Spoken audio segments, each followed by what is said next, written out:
In today's video, I'm going to teach you how to add stages to a pipeline in Copper CRM.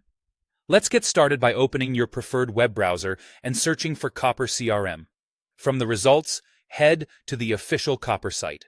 Once you're there, sign into your account so we can access your pipelines and make changes.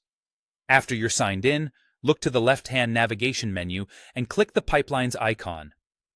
This takes you to your pipeline board, where your deals move from the earliest step all the way to closed.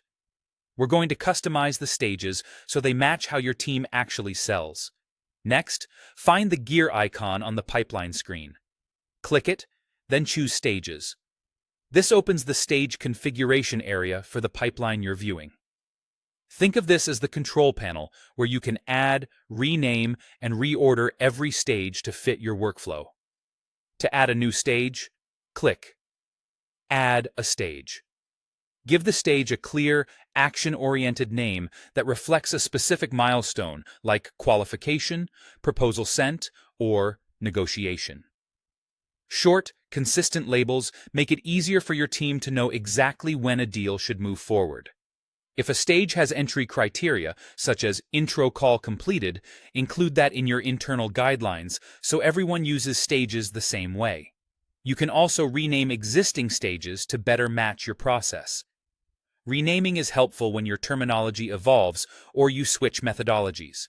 Keep names concise and unique so there's no confusion about where a deal belongs.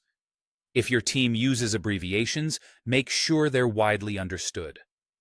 Rearranging is simple.